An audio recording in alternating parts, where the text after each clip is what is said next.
What is going on, guys? We are back with another video today on Madden. What the hell did I just do? On Madden 21. Of course, it wouldn't be a me video without having some sort of mess up. But we're going to do a video that we do annually. A lot of other guys do it in the community as well. So maybe compare this to theirs. I don't know if this is the first one up. Maybe it's the 10th one up for all I know.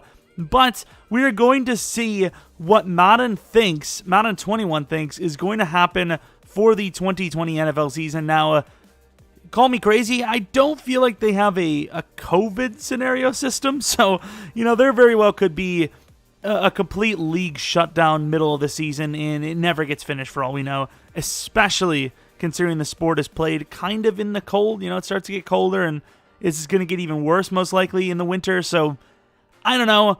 Enough depressing, you guys. Have you guys been enjoying the Madden 21 season so far? Have you played EA Access? Have you just watching YouTuber videos? Let me know in the comment section below. Now, of course, I will get rid of Geis, just because that is one player that, we know for a fact will not be playing anytime soon. There's probably some other guys too, but I kind of wanted to do the Washington football team because obviously that's one of our franchise teams. Check out the video that came out yesterday if you want to see. And I kind of want to see, what we're expected to do. Maybe I'll take a look at the Rams as well before we're done. But also, if you guys have been liking the Madden content from me, I've been uploading a lot, and I mean a lot. Might slow down a little bit over today, tomorrow, and the next couple of days. Maybe leave a like and subscribe. Follow me on Twitter, Jeromepkr. I'd say the other things, but I think 3 sellouts is enough in one little video. But let's go on and see what happens. I did also keep the injuries on because normally we would keep them off because Sim is a little off sometimes. Sometimes you'll see no injuries at all. Sometimes you'll see just so many. I decided, you know what? Screw it. We're going to take a look and see what the league looks like with all of the injuries. It's midway through the season. Let's take a look at who has injuries. So, quad tear for Trey. That's not terrible. None for the Saints, Seahawks. Steelers have Deontay Johnson and Ebron. That's kind of big. By the way, some of these injuries look new, no? Torn bicep. I don't think that was the actual name. Quad tear. I don't think that was in the game. Upper arm fracture definitely was. Foot fracture, yikes. I don't know if that is. Broken wrists, feels like what I have. Ruptured disc for Ruggs. Oh, that rookie season's not looking good. Foot fracture for Mike Davis. Yeah, please do not have a knee cartilage tear, Aaron Jones. By the way, how is he not out for the entire season? So you lose your number 1 and number 2 running back. A.J. Dillon becomes the greatest of all time, basically. The Lions, no corners for a while. The Jets, as if they need any more things to go bad. They have their front office they have to deal with. Good injuries for the Niners as well. Remember, this is only halfway through the season. We could have seen a really bad one week 1 or week 2 of preseason, which obviously doesn't exist, but interesting. So there are a couple of bad names, but for the most part, none of the crazy big names are pulled. Is that ironic? Hasn't he had pull groin issues in his career? I'm not trying to make it like, haha, suck it, Gronk, your peen hurts. But I feel like he's had pulled groin issues in the past, hasn't he? That's kind of crazy. Bunch of injuries for the Broncos. Couple injuries for the Bengals, like they need anything. And I think we've been through it all. Ooh. Dalvin does not need any of that. And I'm a Packers fan. He does not need any of that. Trust me. But yeah, let's go on to the rest of this thing. Let's take a look at some of the stats, some of the rookie stats, mainly. Obviously, also the playoff results, the season results. So, for the Washington football team, their season finishes at a kind of respectable 5-11. I don't know. They're one of those teams that very well could go like 9-7 or 4-12. So it's kind of tough there. Let's take a look at the entire NFL. The NFL, predicted by Madden 21, has the highest win total by the Saints with a 13-3 season. Of course, I think a lot of us could easily see that happening. Bills at 12-4. I mean, the Bills are good, but like, why? Their defense is good, but why? They don't have the craziest names, yet they play well. I don't know. It's kind of like the Patriots almost, but obviously this year, COVID and all that's going to be a little bit different for them. Cowboys at 11-5, Packers at 11-5, Bears at 11-5. I just can't see it. Patriots 11-5, maybe. but I don't see both the Bills and the Patriots combining for 23 wins. I'm just saying. Chiefs at 10-6. Steelers feel like a 9-6-1 team, don't they? The Niners 9-7. I'd probably say 12 wins. Jets, not a singular chance in hell. Sorry, Jets fans. No. Browns 9-7. Not a singular chance in hell for the Bengals either. 9-7. Texans, maybe. Losing Hopkins is a couple of wins worthy of losing, maybe. Colts 9-7. Cardinals and Falcons both make the playoffs at 8-8. That is strange. Cardinals I could see. Falcons, I mean, to be fair, I could see the Falcons as well. Chargers, that would be super disappointing. Now this one makes no sense. The Ravens, they must have had a huge injury on the way or something like that. Eagles, once again, injury prone. Once you've seen injuries on, Eagles fans are like, oh, I'm clicking off the video. There's no point. This team's not doing anything.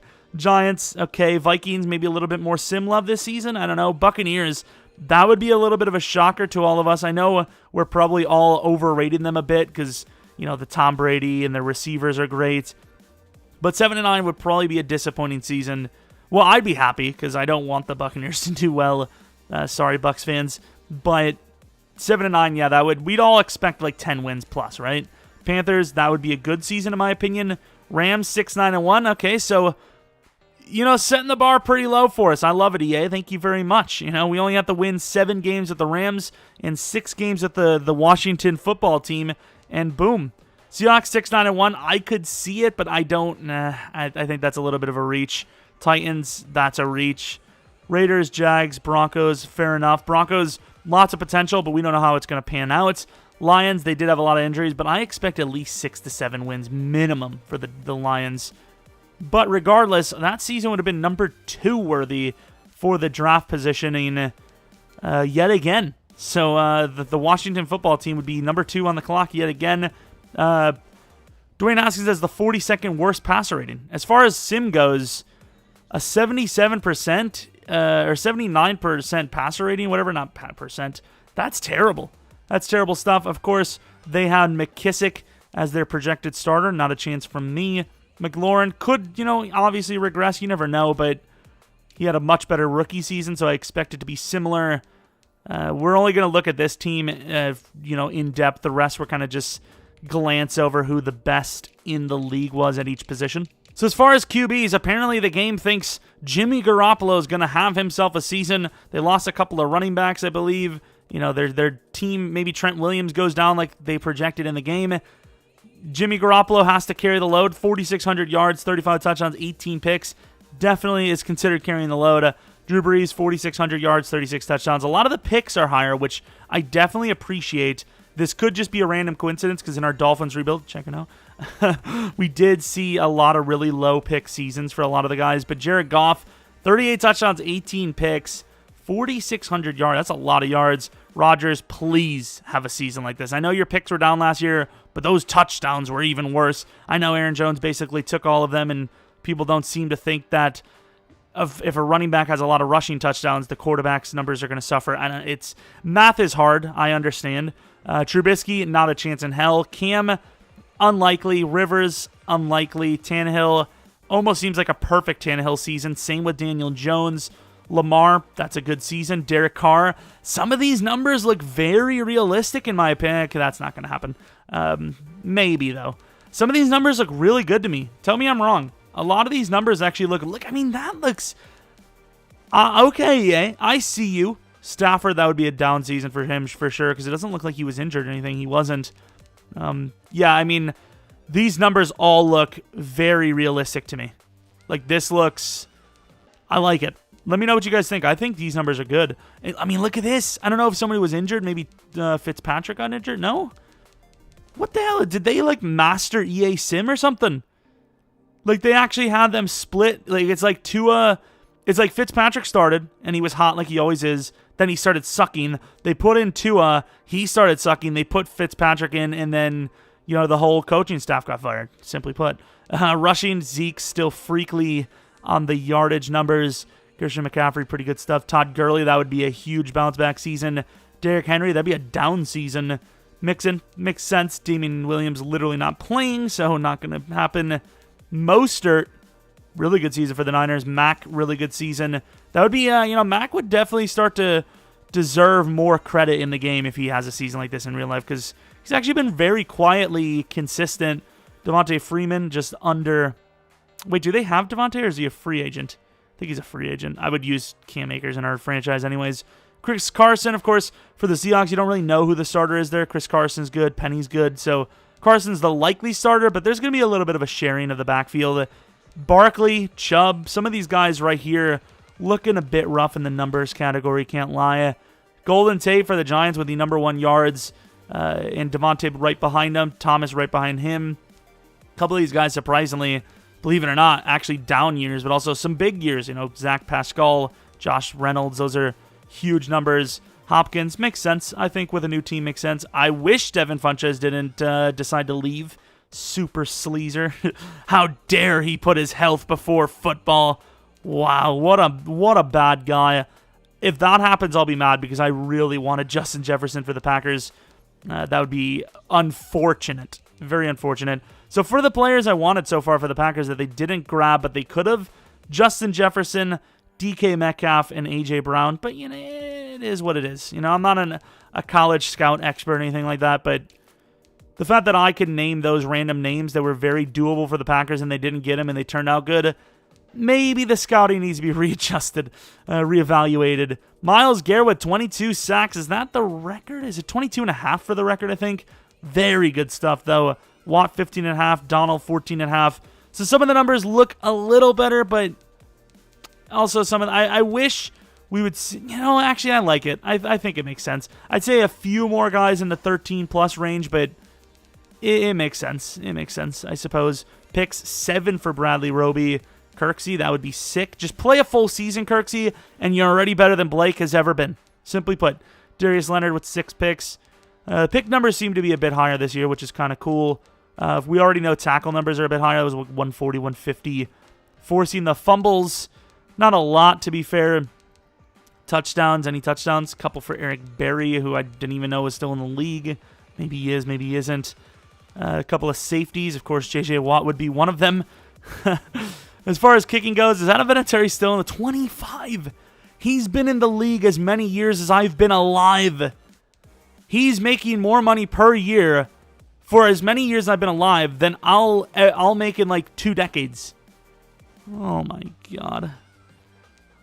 I don't even want to live on this planet anymore. Let's go by kicking percentages. So, Sly, pretty good season. Hauschka, pretty good season. Gano, no one really cares, to be honest. Does anyone really want to Gano the stats for the... I'm sorry. Ashton Davis, fast, white dude. Kind of white. Maybe like 25% not white. I don't know. Cordero Patterson and Abdullah. And I know it's Abdullah, but it looks like Abdullah. So I don't know. And then, pretty much the similar names you would expect. Enough of the stats, though. Let's go. Oh, my lord. 32nd in offense. Makes sense. Not going to lie. Let's go to the Super Bowl. See who wins it. Look back at who was, in what round.